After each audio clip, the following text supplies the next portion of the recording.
Ali je in zakaj pomembno poznati in brati Biblijo oziroma Sveto pismo? Eden izmed razlogov je lahko tudi ta, ker je Sveto pismo na slovenskih tleh prisotno že več kot 400 let.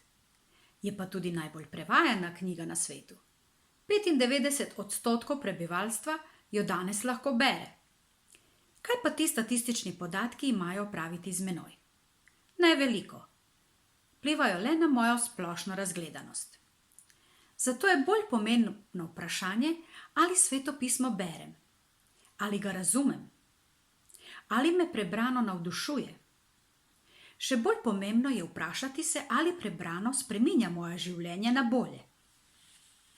Kaj ta stara, vendar brezčasna knjiga pomeni meni osebno? Ali so svetopisemska načela aktualna v sodobnem svetu? Ali ima in kakšno praktično vrednost? To je le nekaj izmed pomembnih vprašanj, na katere lahko skupaj iščemo odgovore. Zakaj je torej Sveto pismo pomembno? Sveto pismo je pomembno, ker razodeva Boga, ker vsebuje resnico. O čem? Resnico o Bogu, resnico o našem izvoru, resnico o človeški zgodovini, resnico o stanju mrtvih, resnico o tem, kako imeti pravilen odnos do Boga in ljudi. Ponuja praktične nasvete za vsa področja v življenju. Sveto pismo o vzgoji piše: vzgajaj dečka po lastnosti poti njegove, tudi ko se postaran ne krene od nje.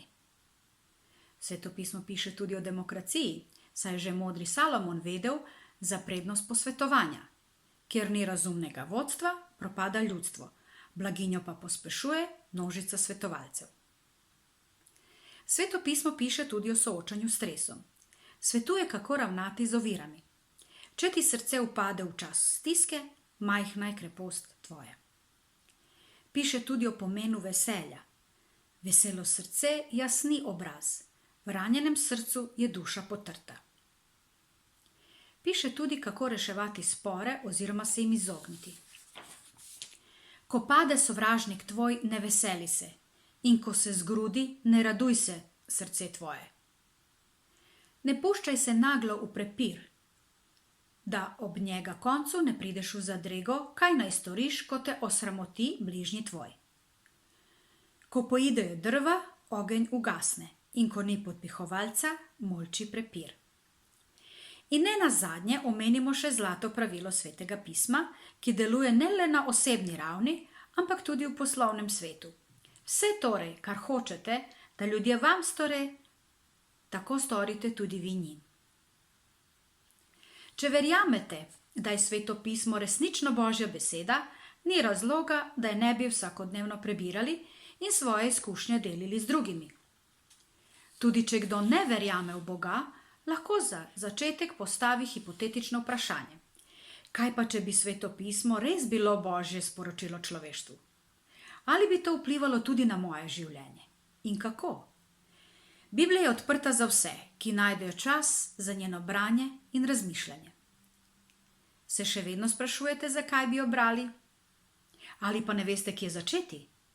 Predlagam, da začnete kar na začetku in berete prvih nekaj poglavjih, kjer je opisana zgodovina našega planeta. In potem, ko se vam zazdi, da nastopijo težko razumljive stvari, začnite brati Novo zavezo.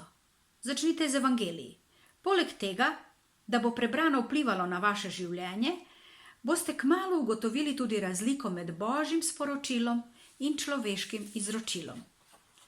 Biblijo lahko beremo in proučujemo tudi preko interneta. Internetna povezava za proučevanje na daljavo je v besedilu spodaj. Prav tako je spodaj tudi povezava do spletnega Svetega pisma.